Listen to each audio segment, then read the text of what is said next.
Infectious Magazine, here with part of Black Dahlia Murder. How are you guys? Terrific, and yourself? Pretty good. Very good. I don't think anyone's ever asked me back before. So you're playing the New England Metal and Hardcore Fest today. How does something like this differ from normal headlining shows? Well, there's 800 bands. I know. It's like a big reunion. You see a ton of people you know and haven't seen for years. It can be a bit stressful depending on when you play in the day. And seeing that we're playing last, I find that very stressful. Why? Because you're playing after a ton of bands, you know what I mean? So it kind of makes you feel like you're the main attraction. You know exciting. What I mean? It is, it's an honor, but at the same time, it's like, I don't know. It's a lot. I don't know. It's a lot to take. You gotta be on top of your game. Is it stressful for you? Nah, I mean, it's just, it is what it is, you know. Go up there and give it the best you Just can. a show, you know. You guys have talked about the conflict of recording versus playing live, and that you may go in to record something and then realize that this might be difficult to play live. So do you think that there's a fine line and balance between creating an amazing CD and having that amazing sound on the CD versus the amazing show with the same sound? Well, we try to capture what the band sounds like on a record. You know what I mean? So we want it to sound like the band. You know what I mean? So like we play live, it should sound like the record. I think that you don't want to put anything on the record you can't play, but it's important to push yourself. So maybe putting something on the record that's hard and difficult for you to play at the time will get easier. That's always the way it goes. So you might do a record and most of the songs are kind of tough for you to play for a while, but eventually they get better, and that's how you progress. Yeah, exactly. I feel like you're very quiet over there. No. I mean, he pretty much said it. I agree with all that. Yeah, I mean, you want to, try to write stuff that, it's like challenging, but I mean, you got to be able to pull it off live. I mean, if you can't pull it off live, what's the point? You guys have commented before that, and I think everybody thinks this, that death metal, it does lack traditional melody and catchiness that you would hear that so many people attach to, because it's so heavy and because it's so intense. So what originally drew you into the music as far as listening, but also as wanting to play it? I mean, for me, it was like I kind of went to it after the end, where I felt like I reached the end of punk rock, and then metal just kind of picked up where that left off. It was like still fast. And, there's like melodic metal out there. It was just intense, and the skill to play it was just greatly increased. So. Yeah, I mean, I like the way it made me feel. You know what I mean? Like when I was young, it was exciting. You know what I mean? Especially a lot of stuff that was underground that you found out about. Because it was really hard to find out about music when we were younger. It was like word of mouth. Yeah. You know what I mean? Getting dubbed cassettes. You know what I mean? And it was like finding out about this like secret society. You know what I mean? Because you don't hear people talk about these underground metal bands. And when I was younger, it was like skateboarding and listening to metal just made me want to go full throttle. So yeah. Although the band as itself is a huge team effort and everyone's input and creativity is valued, what would you say are different members' roles, whether it's from a musical or business standpoint? I stumped you! Well, I'll have a stab at it first. Well, Trevor writes all the lyrics, and obviously he's the front man. Me and Brian, write the majority of the music, I guess. Brian's sort of like the business guy too, I guess you would say. Shannon drums. Yeah.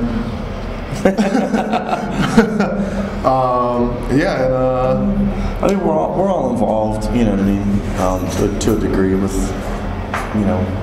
we all have a say in everything that happens. Yeah. Obviously, Trevor is writing lyrics and, comes up with a theme, album title, and stuff like that, then he's going to have a good sense of art direction. Plus, he's such a connoisseur of like metal records. That he has seen so many different album covers and looked at different artists who've done them and has an idea of who would be best to put out what he's imagining. But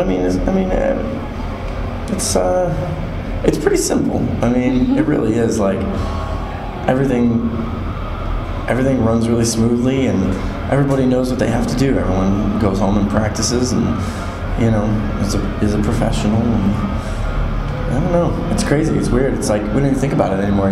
It's like just being part of an oiled machine.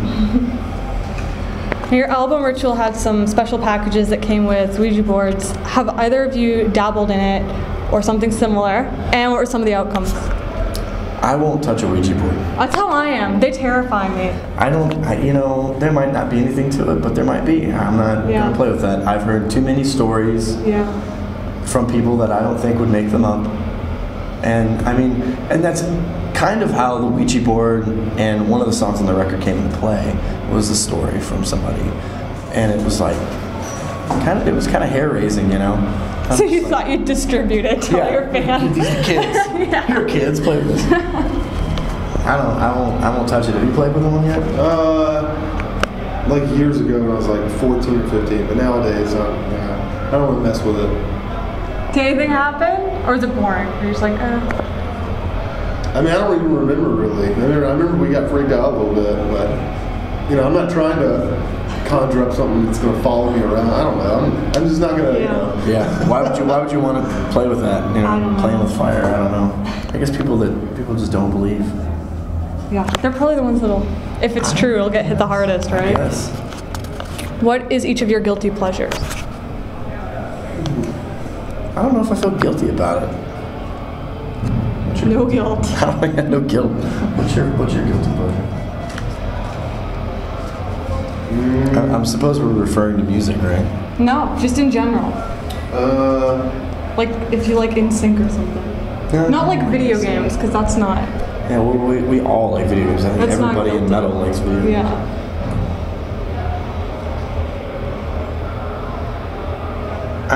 I pretty much only listen to country music, but I'm not ashamed of that at all. Oh, I got one. Sometimes I like to take baths.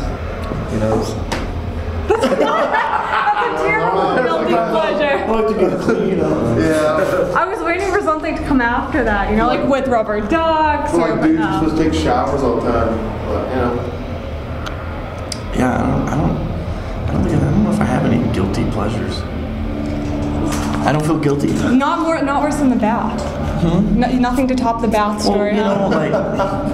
We're not your conventional metal band. Yeah. You know what I mean? Like, we're not trying to fit into any mold. He's the only dude who had long hair.